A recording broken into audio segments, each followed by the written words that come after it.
And we're live. Good morning, everybody. You are on deck with my good friends Hello.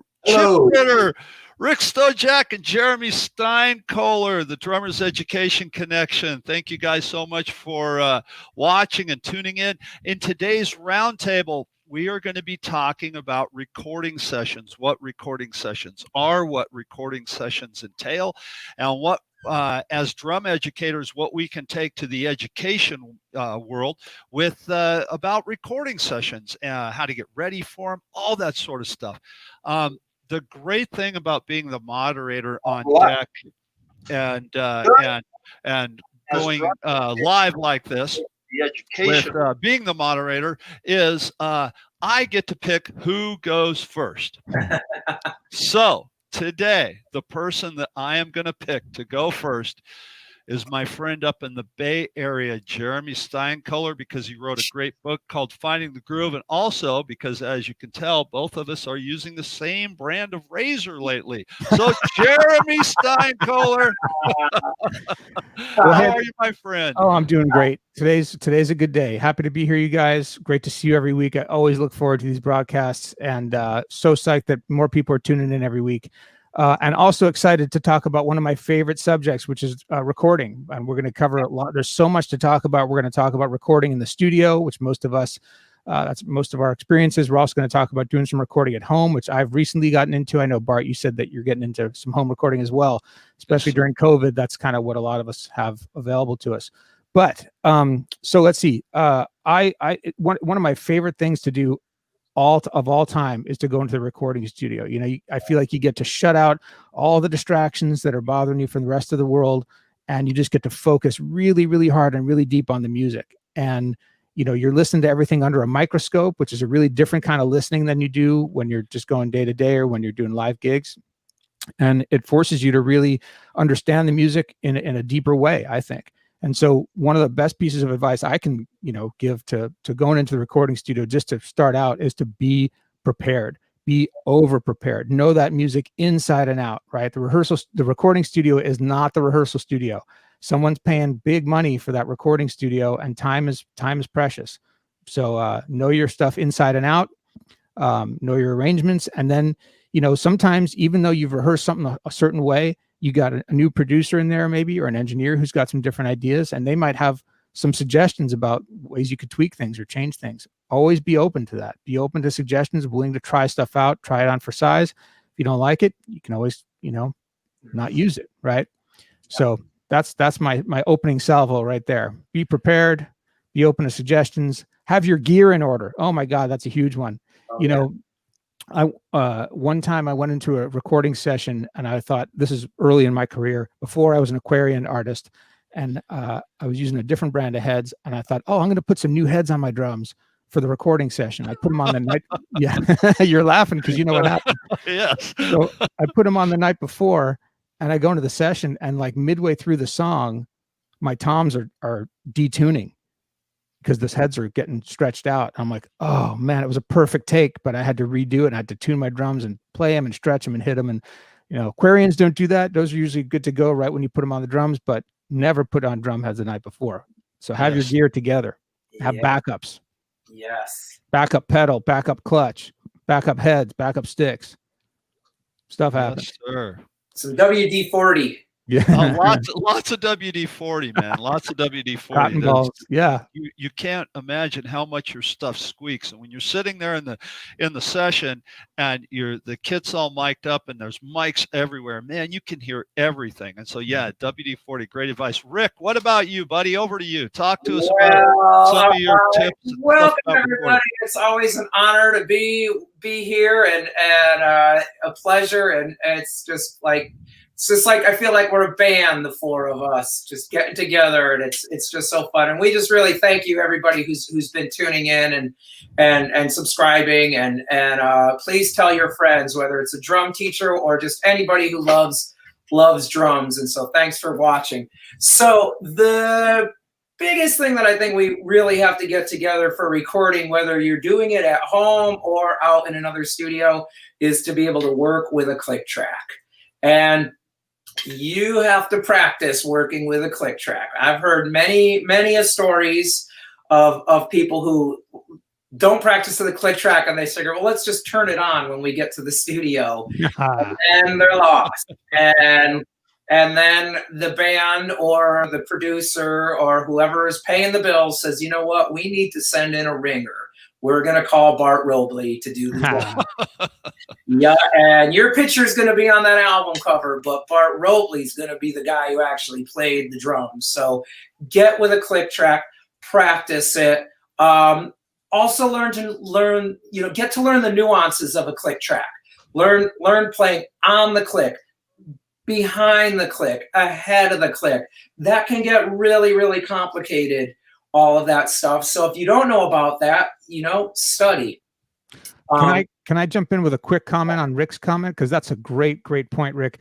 Another point about working with the metronome is, you might get dialed in at 96, but then you try the song at 100 and it doesn't feel the same, right? Those bass drums are just incrementally tighter together, and whatever you were relaxed in the pocket at 96, all of a sudden 100 doesn't feel right. And, sometimes you go into the studio and you've been playing at 96 and, the producer says, you know what, I think it needs to go a little bit faster. It just feels like a little bit on the slow side. And you're like, oh shit. Well, sorry.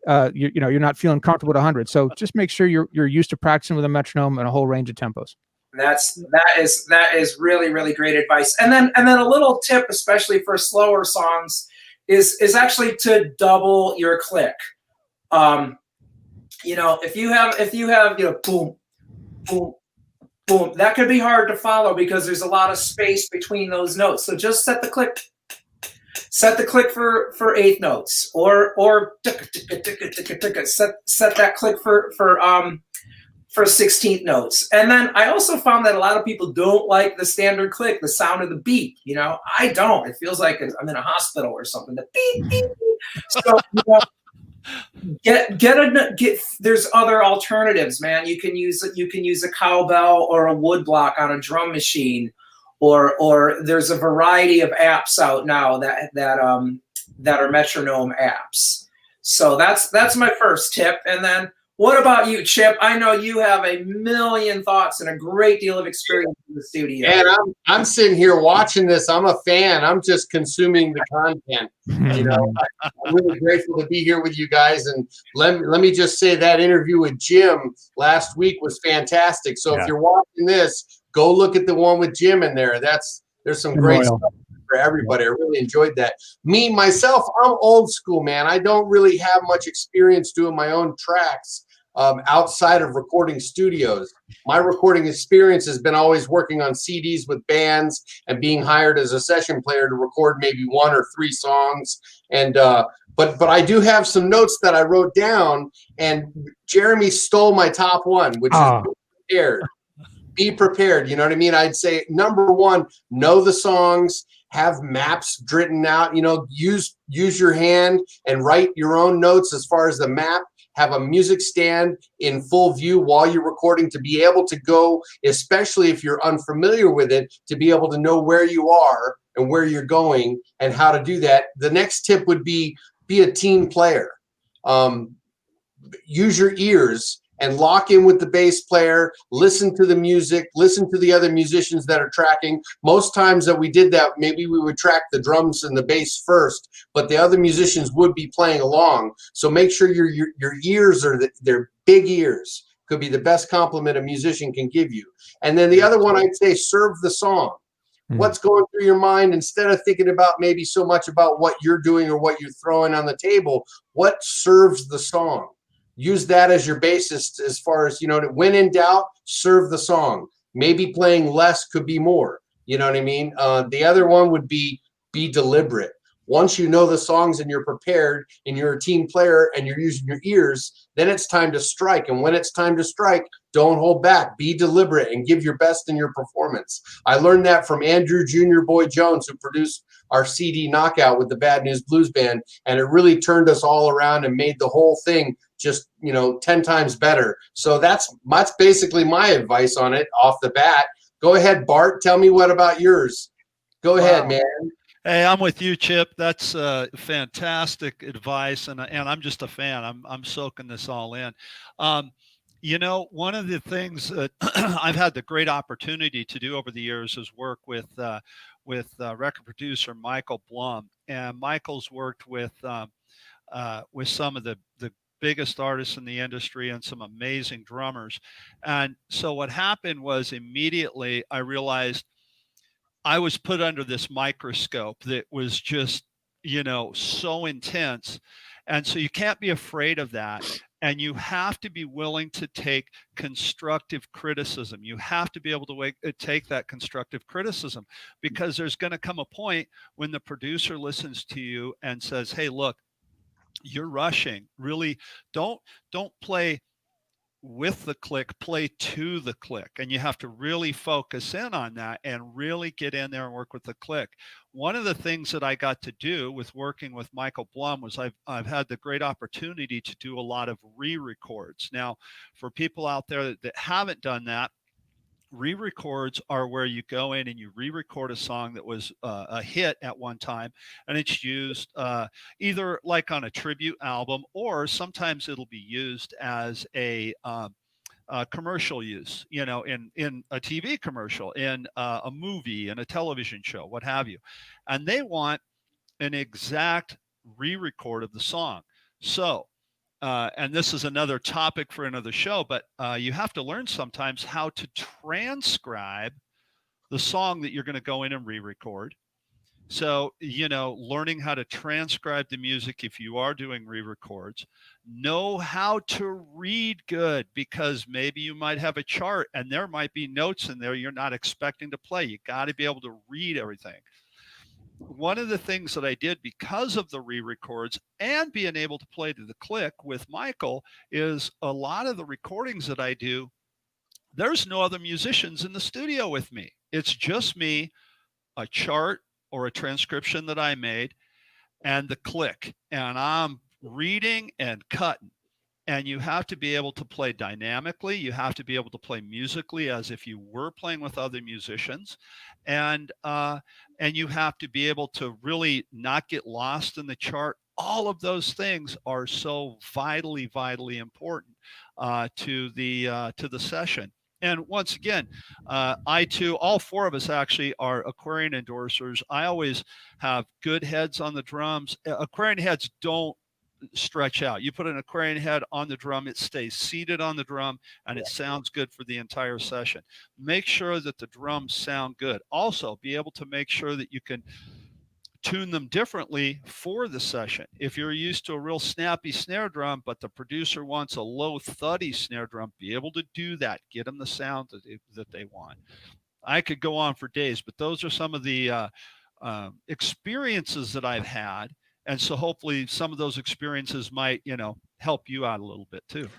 That's great stuff, Bart. You know, one of the things that I've experienced in the studio, real different kind of settings, where sometimes we'll be doing a live, like a jazz record, we'll be playing live in the studio, where you're trying to catch the magic in one take from everybody, right? There's not really a lot of overdubbing going on. And then there's other times where you're just laying down basics, you know, so it might be just the band is recording scratch tracks just for reference, and you're laying down the drum part that everyone's going to record on top of later. And those are two really different scenarios, because, you know, when it's your job, when the focus is on you and they're just trying to get a solid drum track, you know, you just got to be rock solid on your time and tasteful in your fills, all the things you hope for.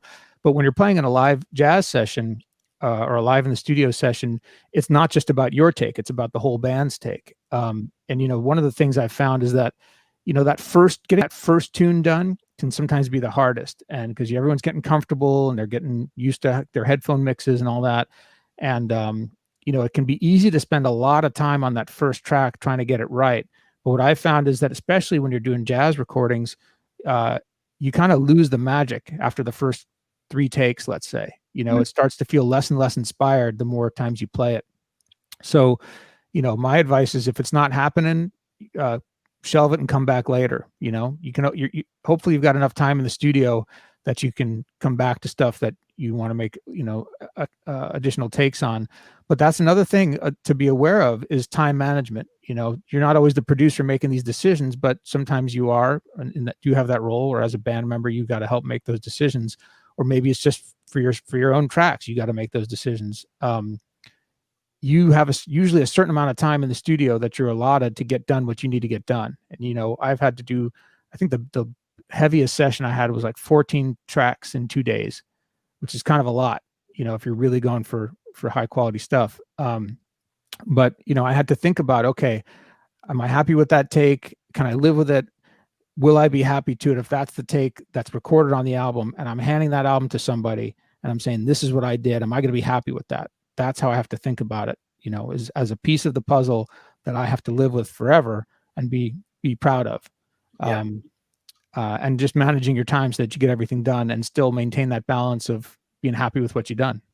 Yeah, one time, great advice. One of the things that you brought up, one of your first points, Jeremy, was be prepared. And when it comes to time management, time is of the essence. Time is money in the studio. For that studio time, I mean, they're billing, from what I remember, they're billing by the hour. And you know what I mean? Even if it's a package deal, we've got to come in and really let the people who are layering the other parts, from my experience, was next going to be the guitar player. They're going to be adding parts, rhythm tracks, then solo tracks. Then the final one would be the singer. And we're going to try to get the best performance from the singer that we can. So what you need to do as a drummer, what I needed to do was get in there, get my parts down and get out as soon as I could to let the band create that music. And a part of that comes back down to being prepared. My motto is keep time, have fun, and be yourself. The other thing as far as being prepared is, have your warm-up down. Take care of yourself physically. Get enough rest the night before. Take care of things that you can take care of on your time so that you're not taking care of those on their time. Right. Food, water, critical things that people often overlook. I didn't even think about it. But if you're not keeping yourself fed and hydrated during the session, you're gonna burn out.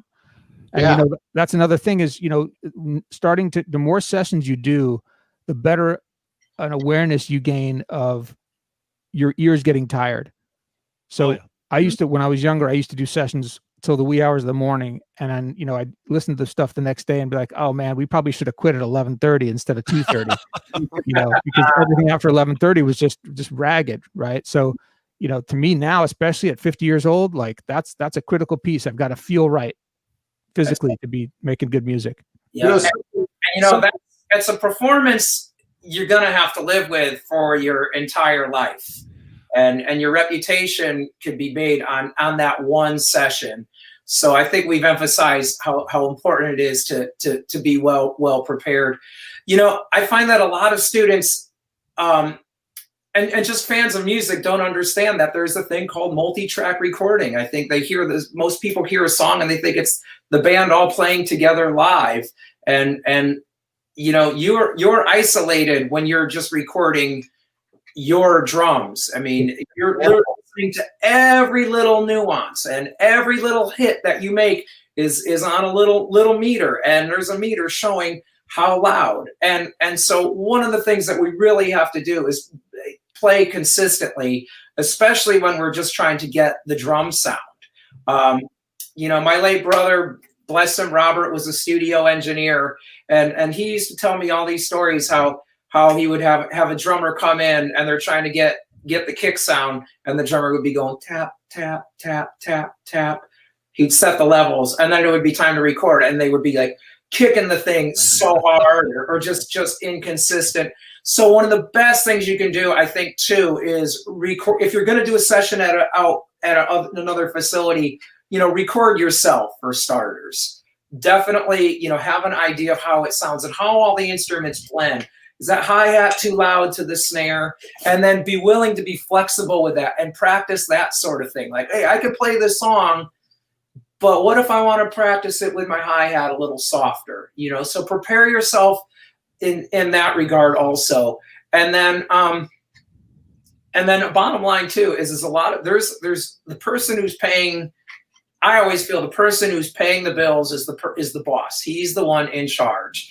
And a lot of times, there's going to be a producer who's in charge of the music, and you just really have to listen to them. You don't want to get in an argument with the producer because they're trying to control it, and they might have a different picture than what you have. You might think, I want to throw this killer busy fill in, and the producer's like, no, don't do that fill, and you're disappointed. well, don't worry about it, because he might be thinking about, well, no, we were going to throw this overdub of these great vocals there. So going back to what Chip said, play for the song, serve the song, but you might not know what the end result of the song is going to be. So you have to be able to be flexible and take some advice, and then have lots of options available on how to perform it. See, I agree 110% with that. I think that it comes back to what I was saying a while ago about being able to take constructive criticism, because there will be a time, like you said, Rick, you've got this idea for, okay, I've got to put this killer fill in here, and I got this, I've been practicing this all week, and you put it in and it doesn't work for the song. Remember, as a drummer, you're creating the pocket for the band to sit in. What does a pocket do? A pocket, it holds something, right? It holds something. You have to hold the band. And like we've all said, this is something that is going to be around forever. Once it's laid down, it's done. And you want your performance to serve that song. You don't want to, it's not a drum solo record, it is you're serving the song. So you want to remember that, I think that's another reason why it's crucial to be able to have a good ability to create feel consistently with a click. If you're using a click, if the producer has you on a click track, you might want to, and that's coming, it might be great advice, like Rick said, to record yourself playing to a click first around the tempos that you might be needing, to listen to yourself and how consistent can you sound. Consistency is key when it comes to being able to play with a click. Absolutely. Yeah. Exactly. I wonder. That comments from Jacob Sosa right there. One of the things, I'm sorry, Jeremy, I didn't mean to step on you. One of the things what I was talking about with the re-records and working with the click, let me throw this at you. I remember one time I was doing a re-record, and again, it had to be note perfect to the original recording. The original recording we were doing was a live record, right? So what I did, I went in, I transcribed the song from beginning to end. I played back and practiced my transcription with the live recording. And I wanted to do that because I wanted to make sure, first of all, that my transcription was correct, make sure I got every little nuance in there and make my notes. So a few days into this, once the transcription was done and I'm practicing getting ready for the session, I started realizing, I was like, well, wait a second. This is a live recording, and the song was doing this on the live recording, as will happen, right? And it was an old recording from the early 70s. So the time was moving. So I realized right away, well, wait a second. The producer wants me to be dead on the click, and I'm getting used to pushing going into the chorus and laying back into the verse. So that's where I turned off the song, started practicing only to the click. And because of that, that was one of the areas where I was able to then cut a bunch of songs just to click by reading it. It kind of brought around another whole part of my career. And again, by talking about that, what I'm doing is I'm just trying to teach by example. You never know what's going to come at you. Maybe the producer wants to speed up the click or slow it down. You may have to just read and cut to click. You never know what's going to be thrown at you. So be prepared for all of that stuff. All of those things are good practices. If I may, sorry, Jacob put another comment. I think this is from Jacob also. You can tell us apart. We actually can't see who the authors of these comments are in here. He said, the takeaway thus far, preparation is the hard work, recording sessions the easy work. I don't know if I'd totally agree with that. Preparation is certainly the hard work, but recording sessions are not always easy. Like Bart's saying, you get curveballs thrown at you. It can be grueling. You can have to sometimes take a track over and over again when you think it's perfect, and you may say to yourself, man, that's the best track the best take I'm going to have. And the producer's like, can you give it to me a little bit less, and then they use some adjective and you're like, what am I supposed to do with that? Man, I agree. Way back in the day, I did these recordings for, with my old band Be Wild, it was Polygon Productions in New York City. And it was in an era where I think drum tuning was a little different. Now we had a lot of big, giant gated reverbs, you know, those big explosions that you heard in the 80s. Yeah. And they had me recording one drum at a time. It was brutal. It was brutal. And that was just thrown at me. And they wanted the isolation. So there was no leakage between the mics. And oh my God, that was stressful. And you know what? I'm just glad I rode with it. I felt like one of the tunes, the groove was kind of, I wasn't happy with the groove, but I did it the way they wanted to do it. And I tell you, the drum sounds were big. All the others, it worked out really well. And the sounds were like cannons, you know? And so, yeah, you just never know what's going to happen in that environment. I was brought in to do a session to replace some original drummers tracks, and they hadn't recorded with a click, and I had to learn these tunes during the session because oh, you're a professional, you just come in and now, you know, do the gig, nail it, no problem. And I had to learn these tunes, and they all had time fluctuations in them, and I had to like. Yeah, so I couldn't play with a click. I had to play with a pre-recorded track. And in the session, I had to figure out where the rushing and dragging was and just try to get it each time. That was brutal. Man. Yeah, I think that there's a lot of evidence in this video alone that we should do a video roundtable on playing with a click and how to learn to do that, because like some of the drum teachers I look up to and recording artists, some of the best studio session drummers have an ability to make the click feel faster and feel slower. And they know how to not let the mood or the vibe of the song die while they stay in time with the click so everybody else do that. So I think it's more important to be able to play with the click than I realized before we started this video. Yeah. You know, one of the things right. Go ahead, Go ahead, Jeremy, I'm sorry. Okay, well, one of the things that I want to segue into a little bit here in regards to this is, and I am literally, I got to say, I'm scratching the surface on this. At the beginning of the year when COVID hit, I bought a Mac and started recording in Logic. Actually, here on the Facebook page of Drummers Education Connection, this morning in preparation for this video, I posted 2 songs that I've recorded here in my studio. If anybody's interested, you can scroll down and listen to them. One of them is from Walt Thompson, song called I Like the Rain. Another one's Sam Morrison Band, the group I play for, Daylight's Burning. And both of those songs were recorded right here in my studio. Cool. I'm just learning about recording, being the engineer, and not necessarily, I'm not by any means a producer. I'm just getting my drum sounds and engineering myself. And that in and of itself is a job. I mean, oh my God, I never realized how much more work there was when you're just doing it yourself. I'm really happy with the drum tones I'm getting. I'm really happy with the stuff that I'm doing here, but it is a completely different animal. And I think that's kind of maybe the next step that a lot of people that maybe have had recording in the past in a studio are now going into, because I mean, you can make records in your bedroom now. So what kind of experience have we had there? Because I know, Jeremy, you're doing some of that stuff. Talk to us a little bit about some of your experience of recording there at your house. Yeah, so this is new territory for me too. I've been pretty excited to explore it since COVID started.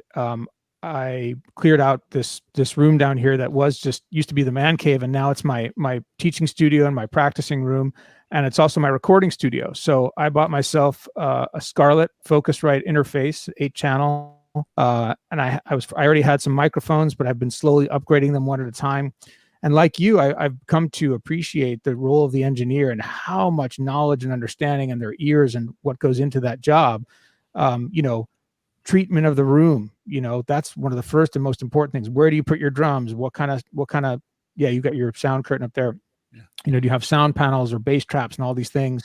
What kind of microphones do you have? How do you place them close to the drums? Preamps in your interface, you know, and then getting into Logic, that was new territory for me too. So it's all been new, but I've treated I've actually been fortunate enough to get a handful of paid recording projects come my way during COVID. And so that's been the impetus for me getting set up and learning how to use Logic and make some good sounding drum tracks. And I've just treated each one as a learning experience. You know, even when I go into the real recording studio with an engineer and a producer, I feel like I learn something every time. Something new for sure. Every time I take away, like, oh, that's good to file away for the next time, you know, about whatever it is, the equipment, the microphones, the placement, you know, my taking care of myself, all the stuff we talked about already. So I'm learning something new every time. And this is all pretty technical. I'm learning about mic placement. I'm learning about, you know, using reverb and effects. And EQing the drums. That's something. So, you know, all the times I went into the studio and I would go into mix, the engineer knew what he or she was doing. And I would just, you know, listen and sort of give feedback. Can you make it a little punchier? Can you give me a little more high end on the snare? That kind of thing. And now I've got to do it all from scratch. And I didn't know what buttons to press or how to do it. So, you know, it's been a learning process. Mixing the drums, that's a whole nother thing. You know, you got your tracking and then mixing, and you're doing both as your home engineer. So it's been cool. A lot of fun. I've been enjoying it, and I'm happy to say I'm feeling pretty good about the recordings I've made so far, and I'm sure they're only going to get better as I go. But there, you know, one good resource for that has just been, you know, looking at forums online. There's just tons and tons. I mean, you got to understand, these recording engineers, they are the geekiest dudes that you will ever. There's like, you know, pages and pages about microphones and microphone placements and all different recording techniques. So if you want to learn, that's a really good place to go. Lot of great videos on YouTube on preamps and mic placements and everything like that. I have that same preamp. I have the same exact Focusrite preamp, and little things I've found with engineering myself. And again, I'm using the word engineering because I'm not any stretch of the imagination producing anything, but I'm engineering myself. But I had this one session that I did. I recorded, I got a great take on it, and I went to listen back to it, and I put up a little mix, and I was comparing it with the song. So I had the song tucked down really low because I'm listening to the drums to make sure there's no clipping and stuff. Mm-hmm. So I kind of started panning the drums out to, okay, this is what it's going to sound like in the mix. Didn't mess with the tones too much because I just wanted to send over raw tracks. And about halfway through the song, I'm like, what is that? There's a weird hum. What is that hum? And I'm listening and I'm listening. When I went to record it, I forgot to turn off the air conditioner. Right. And so in the middle of the recording, the air conditioner kicks on. So across the microphone is just going, and it's blowing across the mic. I'm like, what the heck is that? And then I realized, I was like, oh, so I had to redo the song, you know? So little things like that, like you're saying, you take that for granted when you're in a session. You just do. You don't. I never thought of that, you know. And so, you know, things like that can be kind of silly. The friend of mine, Victor Gadera, who's responsible for the Drumeo studio and setting up and all the engineering and tech that they have on the tech side of that, he helped me set up this situation for my online students once COVID hit. And when he was doing it, I noticed that I had a block when it came to dialing a soundboard.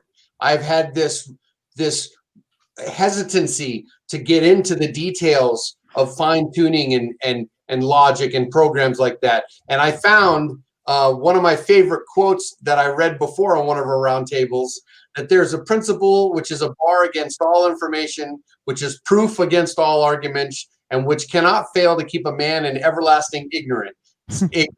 That principle is contempt prior to investigation. If you don't know what you're doing and you want to get into it, don't be afraid to ask. Utilize this network, especially if you're a member and you hear somebody or find somebody else that's doing this better than you. Go ask them. Go hit them up. Slide into the DMs and say, hey, where would you send me? Those forums that Jeremy is talking about, invaluable resources. There's tons of people out there that want to see you succeed and want to see you do better when it comes to recording.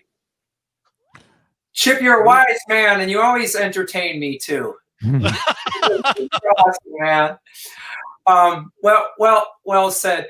Yeah, I'm still have got to get into the recording, turning my teaching studio into a recording studio. I find that it's a big step, and I have to focus on keeping my business together and keeping my students in, and then finishing off my book series. So, but that's the eventual goal. Of course, I think everybody kind of needs to go in that direction, because we know recording studios are kind of a dying breed right now, and there's so much that we can do at home.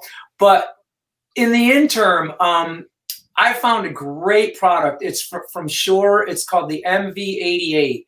And it takes your phone, it takes your iPhone and turns it into a microphone. And it's got a little tripod stand on it, and it's just simple to work. And I've just been, there. Oh, you've got one. There it is. Oh, wow.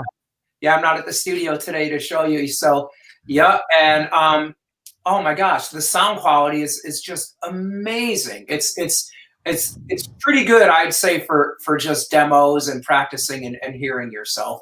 And then I know Yamaha has a product, EUAD 10. I might not have that right, but it just connects to your bass drum and it adds effects and it does recording as well. So there's some products out there that you can start, dipping your toe in without investing a ton of money. So hopefully that's helpful for some of the people out there. Having said that reminds me of when I was a younger drummer coming up and playing with the blues bands before I had recording experience. One of the best pieces of advice Fred Hayes, one of my teachers, told me was to record the performance, and on the way home from the gig or whatever, see if you could replay that or whatever. And I got a little mini Discman and would record our sets. And then I'd get into the van on the way back home from Phoenix. I'd start to play it, and the saxophone player would be like, "Turn it off, turn it off, turn it off."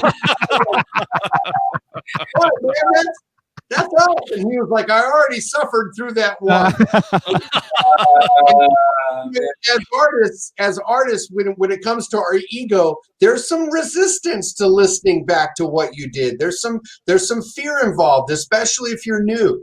If you're new to being a musician, if you're new to this craft, just get in there. You know what? If you don't have the money for a microphone, just use your cell phone itself. Set it up and play some grooves that you think are sounding solid, and listen back. Have the ability or the patience to get into honest self-appraisal. It can serve you well. That's great advice, Chip. I always tell my students, the tape don't lie. Yeah. Yeah. One of the things I want to add to that, and you reminded me of this, Chip, because I think one of the greatest tools you can do is listen to yourself. Listen back to yourself. I think that's why the great studio players are great studio players, because they have the ability to go in and track something and then immediately go in and listen. With the advent in the last, I don't know what, the Pro Tools came out in the 90s, right? Before that, we used to record it, 24 track, 2-inch tape, and everything was literally on tape. Nowadays, everything is recorded into a computer. One of the things that I think happens a lot is people have, I don't want to jump on my soapbox too much, but maybe they've gotten a little bit lazy. And I've heard, the old adage, we'll fix it in the mix. I've heard, drummers, well, we'll fix it in Pro Tools. Now, that being said, I can't point a finger, because there's been many a times, like right here, I've got a great take, but man, I push that one part a little bit much. And if it's going to like Sam for this record that we're coming out with, I'll send it over to him and go, man, I got a really good take, but right here I pushed a little bit, could you fix that? And he'll always kind of line me up on the grid. He'll fix stuff. Quantize. Right. Now, that being said, again, I've done that, because sometimes you get a good take, and now we have the ability to fix it, right? We have the ability, but don't rely on that. Don't rely on, them going in and fixing you. If don't do that. Do the best that you can do. If you get a good take and you have that tool that you can use, I can go ahead and fix it, but don't expect to, well, I'll fix it in the mix, or I'll fix it in Pro Tools. Go in and give the best that you can do. That's why we sit here and practice. Be the best you that you can possibly be at that given moment. And so that's just kind of a tip, I think. That's a great tip. And the other thing I think you need to keep on, if you're if you're laying down a track and you think maybe, oh man, I fell off the click, don't stop. Just keep on going. Keep trucking. Because maybe you don't want to fix it. Maybe that's what's going to give it that human feel, give it that human nuance. So it's not so drum machine like. Well, that's a good point, Rick. Some of our favorite recordings that we listen to from the early R&B up and through the early rock and roll eras, there's problems and warts on them all over the place. Oh, and yeah. There's all sorts of timing issues, and we don't care, right? The music's great. The music transcends those things. I mean, yes, as a recording artist, I like to think and recommend that the devil is in the details, and the more attention you pay to the details, the more it's going to come across just in this great way where people just feel it, Yeah. But don't get lost in the details, because the big picture is everything. And if you make music that sounds good and feels good, like Duke Ellington said, if it sounds good and it feels good, it is good. It is good. It doesn't matter if there's mistakes. One of the things that trends with recording, like a lot of the stuff, music is like anything, and music is very trend oriented. It's an artistic thing. Music that's coming out of Nashville now, they have everything. Even if you're a drummer and you play, they line you up on the grid and you're cut perfect, and or you're made perfect, and you can't really play that way. Some people like that. Some songwriters want that. Some songwriters don't. If you listen to the song I did for, shameless self-promotion, down below that song that I did, I Like the Rain with Walt Thompson. It's a great song. And I played to the click. The song is real solid, but he let the song breathe a little bit. It's got a very human quality to it. It's a great piece of music, and then other producers, again, they're going to line you up. They want you right on that grid. You get the end product, and it's still a great product. It's kind of up to what the individual wants, So I like thinking about what Rick once said in one of our videos, that we have been anointed with this technology. The new advent of artists is on the horizon, and I have so much hope for the future, especially the younger drummers out there that might be watching this, thinking about getting their own setup and recording their own music. And one of the best things I remember about being in a recording studio was when I was with my band and recording my song, and being able to be the one to say, this feels good, let's go without a click on this one. And then, being able to have that end result. I can't explain how happy I was with my friends in our band the first time we were able to put our CD into the car and roll down the street with the soda, rocking out to our song. It's a great feeling. It's just so fun to be able to hear your jam and know that you did good. So, I mean, there's a lot of fulfillment that can come from being on your own terms when you get to that level. When you're working for someone, it's a different game. And you have to, like Bart said, like Rick said, and like I said, like Jeremy said, be a team player is crucial when it comes to recording sessions with other people. And I'm going to go full circle and come back to what Jeremy said. Be prepared. Yep. Be prepared. Yeah. As far as the technology goes, I think that we've always got to keep moving forward with the technology. One time I heard Dom Famulero on the Sabian Education Network. He was referring to teaching, and he said, if you are not doing online lessons, you're going to get left behind. And I just think it's best to embrace technology. In the 80s, lots of drummers lost gigs because of the drum machine. But a lot of drummers said, you know what, man, I'm going to learn to program a drum machine. What a great roundtable that would be. Well, and that points to a larger point, Rick, which is that especially during COVID now, we drummers and drum teachers have had to wear more hats than we've ever had to wear before. Yes. Right. Not only do we have to be good teachers, we've got to now navigate this new technology. We got to be able to teach over Zoom and over FaceTime. And we've got to, for those of us doing the recording thing, all of a sudden we're wearing the engineering hats. That's right. And the producer hats. And it's good. We grow. That's how we grow, is through being challenged. Yeah, that's right. Just no work. There isn't work to be done. All right, Rick. Right. I was going to say, at the same time, while you're wearing the other hats, you don't have to let one of the hats override your artist hat.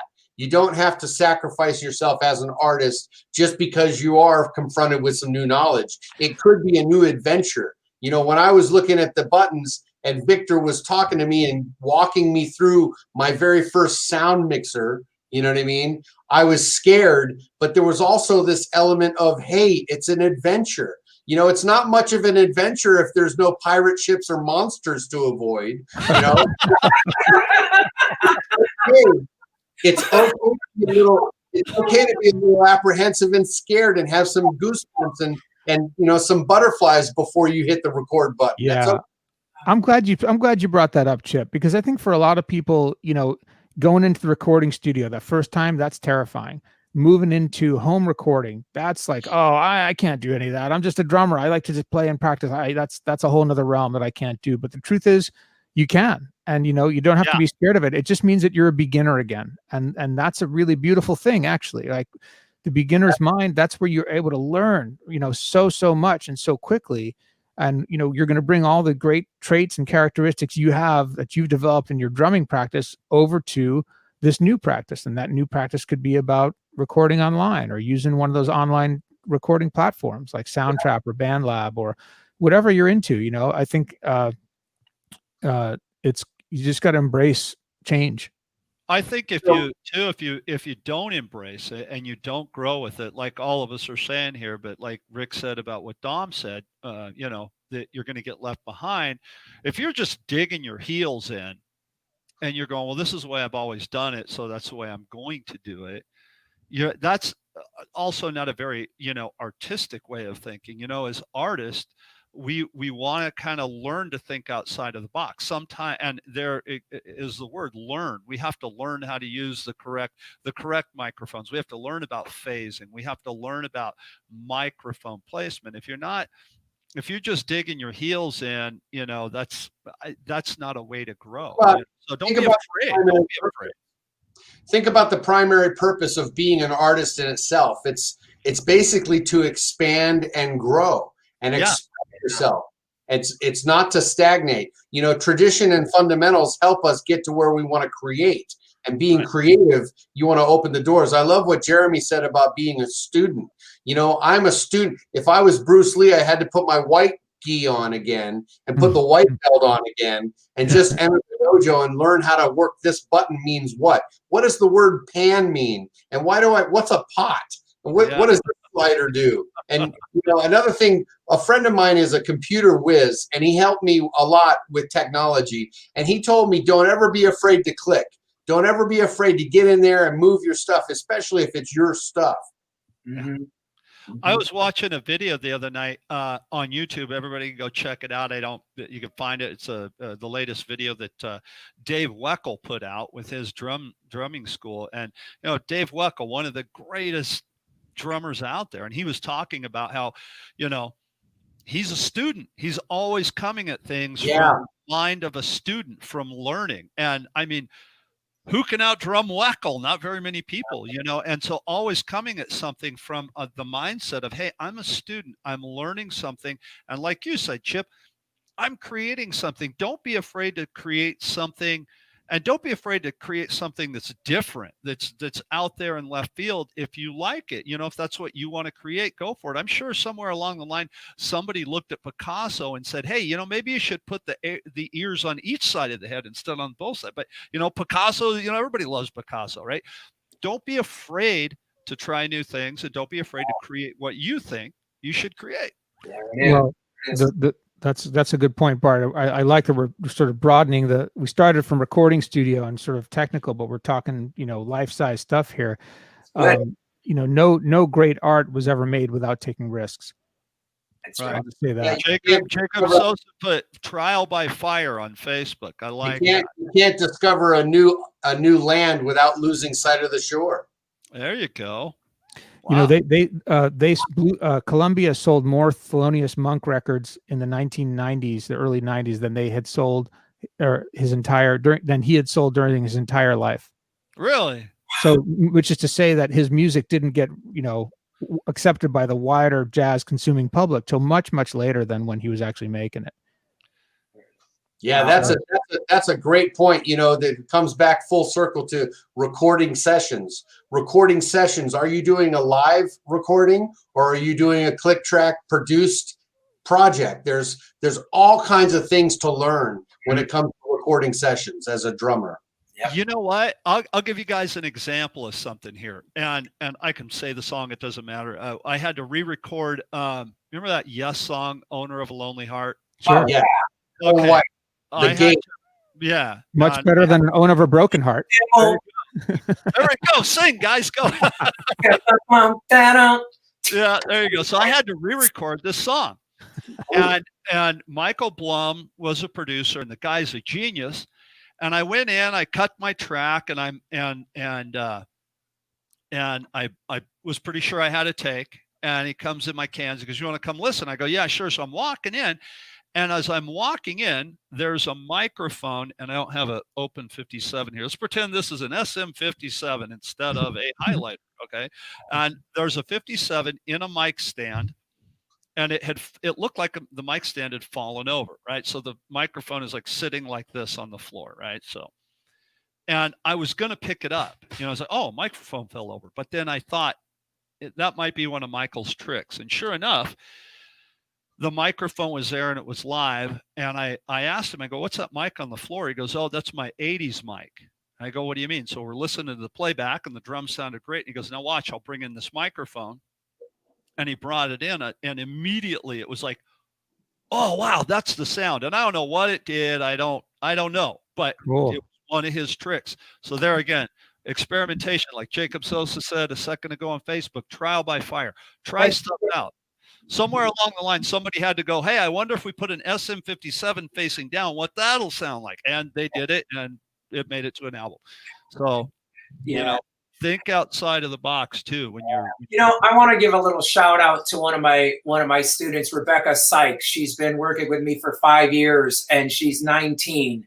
And hey, Rebecca out there, you know, check Rebecca out on Instagram, guys. She is the perfect example of how to get it done in this era, and it's that generation embracing technology. She set up she plays Aquarian Heads too. She's Awesome. Good girl. why anyway, so you know, she set up a home recording system. She's joined lots of bands. She's, you know, really diverse with her playing, and she started doing recording for people online and on Fiverr. And she's finding musicians who want drum tracks and hiring her. And she's 19 years old and she's making coin. And she's like, "Hey, I'll give you a track with just drums. It costs this much. I'll give you a track with drums and video of me drumming it. It costs that much more." And so I'm just so proud of her. And now we're working on, hey, why don't we start figuring out how to add some percussion too, so you can have another added income stream. That, oh, maybe this song might sound good. There's Rebecca. Yep. You know, add a little income stream. Like, hey, I know how to play the shaker. I know how to play a triangle and congas and such. So it's just really exciting and optimistic to see that people are making it work in this era. Because she's been anointed with this technology. Right. Chip is going to hold on to Rick's thing for the rest of his life. I love it. So, I'm going to throw 2 things out there. Rick, get me in touch with her. I want to take a lesson from her on how to get the Fiverr thing going. Nice. So she can help me do that. And then we're running out of time, but I got to throw this out there because Rick said it. Percussion. I have a bag over here, and I just call it my bag of junk. It literally shakers and maracas and cowbells, blocks of wood, a couple of coconuts. I mean, whatever, right? That is like the icing on the cake. That stuff, and it adds so much to the song. You don't realize it's there until it's not there. So learn how to play percussion. Learn and have a bag of it. You know, all those little egg shakers you see, those things are priceless, man. Have all that stuff. Yeah, I'm big into laying tracks of percussion down too, and I've got a cajon, I've got a bowron, and I collect shakers everywhere I travel. If I find some shakers that are cool, I've got maybe 25 different shakers. Last night, I just have to tell you guys this: I was laying down a track for a recording project, and I used my bananagrams. You know, this game. I was just shaking it, using my bananagrams as a percussion track. That's Oh, awesome. I don't have any percussion instruments. I've enjoyed the tambourine and the cowbell, and the cowbell won in my opinion. So I'm a cowbell fan. I've got a list of greatest cowbell parts ever recorded in history, and one of them is on "Does She Love You Like the Way I Do" by Melissa Etheridge. Towards the end of the song, there's a break in there where the bass comes out and they come back into the chorus with this cowbell on top of the mix, and it's just nothing satisfies like a cowbell, man. Hey, in closing, guys, but- go ahead, Jeremy. Sorry, before we close down, I just wanted to pop this comment out there. There you go. Someone, is it Jacob again, who asks? No, that is. Oh yeah, it is. That's Jacob. That's Jacob. He just wanting a quick bananagrams. Sorry, someone says bananagrams for the win. Bart, since you and I are doing some home recording, real quick, let's answer his question. Or if you guys, Chip and Rick, do any of this, what gear are we using? Okay, I'm recording into Logic on my Mac. I'm using the same interface you are, the same exact interface you are, with the same preamps that you have. That's the Scarlett, the Focusrite Scarlett 18i8. Yep, the Focusrite. I also microphones. I'm endorsed by Audix microphones, so all of my drums. My kick drum has a D6 in it. My snare drum, actually, I use a tom mic on my snare drum. I use a D2, and that was, again, back to his experimentation. Wasn't get the sound that we wanted, and so I tried a D2. I got the sound that I wanted. So a D2 on my snare drum. D2s mounted internally in my 12 and 14-inch tom, and a D6 inside my 16-inch tom. I'm endorsed by the Kelly shoe as well, so they're all on Kelly shoes mounted inside the drums. I have an Audix condenser mic on my hi-hat, and then I have another name brand microphone, which I won't say, but because I don't want to get in trouble with Audix, large diaphragm condensers over the drum set. And I actually have, here, I can just point the camera up, and you'll see what the brand name is. I have 3 of them. So basically what these are, this one is my right mic. This one is my left mic. Okay, so this picks up the right-hand side of the kit. This one picks up the left-hand side of the kit. And yes, I have tried switching them to get the X pattern, but I found this works best for me. And this one right here in the center, that particular microphone is just kind of, basically, I've got a pad on my snare drum here, but it's just picking up like the overhead sounds and stuff like that for online, for what we're doing right here, or online lessons. So the third mic in the center does not go to my recording sessions. It only goes to what we're hearing right here. And I've got, like I said, that same interface. I'm using a MacBook, and I'm recording into Logic as my DAW.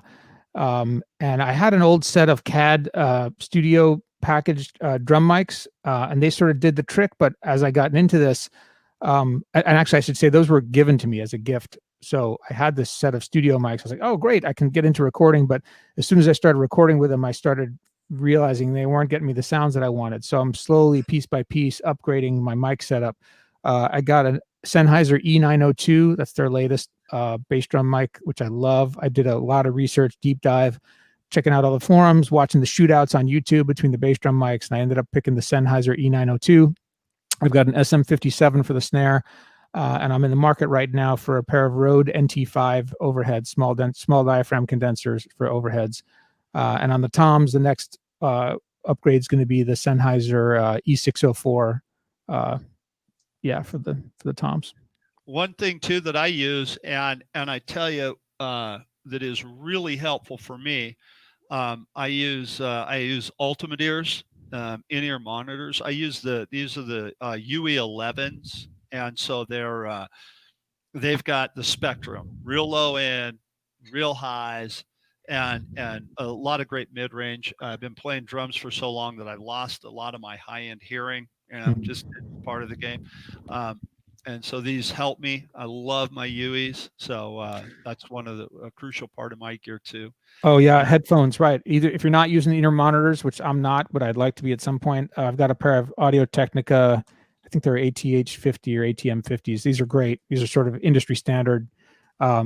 Anyways, but a really good pair of headphones, a wise investment. If you're doing any kind of home recording, you need a good pair of cans.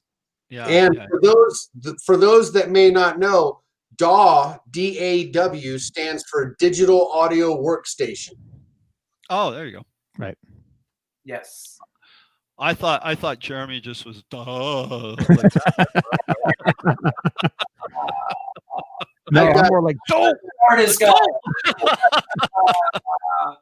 I'm using a Behringer 2222 board, and everything comes through the Shure microphones that I have, and everything comes through. Victor set me up with it. It comes through a USB cable that goes right into my Mac, which allows me to use it with OBS, FaceTime, Skype, Zoom. So I'm pretty much mainly just teaching and not recording, but the drum sound is all dialed in and it's a great setup. So if you guys are interested in my setup, I'm sure I can copy the specs from what Victor sent me and email you guys back if you're interested.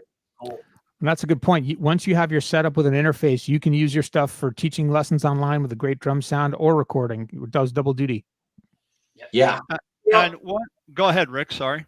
I want to give a shout out to the Sabian Education Network, SEN. It's an amazing resource for all drum teachers. And there's a guy, I don't really know him all that well, Jim Toscano. I believe Jim is in New Jersey. And he is a big time expert at all of this stuff, especially setups for online lessons. So you guys might want to check him out. And in closing too, I have an interview I've done with Gene Hoagland, my brother-in-law, in a recording studio, and we're going to be broadcasting that in January. So that's going to be exciting. Getting his insights on recording and being in the studio. So that Rick, tell us who Gene Hoagland is. Yeah. Gene Hoagland is. I feel he's the greatest metal drummer in the world. Anybody in the world of metal knows him. Bad man. Drummer for Testament right now. He's widely known as the drummer of Death Clock, went for all the recordings for Death Clock. And he just did a session with a legendary songwriter, producer, Bear McCreary. And there's going to be a great album coming out with a lot of all-stars, and my sister-in-law Laura Christine's playing guitar on some of the tracks. So look out for that. Just if you don't know Gene Hoagland, you might not because of what genres you listen to, but man, you've got to just check out his drumming. He's one of the fastest double players in the world. Monster on the drums. Yeah, and that will be right here on the Drummers Education Network page on Facebook and also on our YouTube page. So be sure to check that out. Yeah. Be sure to check that out. And what do we have on? Sorry. Do you have anything to close with? Anything? I was just going to ask you guys what we have on tap for next week. That's a good question. Next week Christmas special. Next week is our Christmas special. Next week is the last week before Christmas. We're going to be discussing the top 100 cowbell songs of all time. But only the top 100 Christmas cowbell songs. Christmas cowbell songs. Yeah. So we're going to have a little bit of festive stuff next week here on deck. We want to thank all of you guys so much that chimed in on this, and we'll try to answer the questions that we didn't get to during the broadcast. Thank you guys so much. Thank you to all of the companies that each one of us had individually endorsed. We all have we're very fortunate that everybody here on the deck is fully endorsed by all the companies that they play. We mentioned, Rick mentioned the Sabian Education Network. I think we'd be remiss if we didn't give a shout out to Aquarian Drumheads, simply because all four of us are Aquarian artists. I'm trying to get out of the way of the banner. We're all Aquarian artists. Thank you to everybody at Aquarian for everything that they do for us. We want everybody to have a great week. If you're a drummer, have a fantastic week. Get your butt behind the drums. play, practice, get better, have fun, smile. You remember, we don't work the drums, we play the drums. Have a great time, and we will see you guys next week right here on the deck. Thanks, Bye. everybody. Thanks, everybody.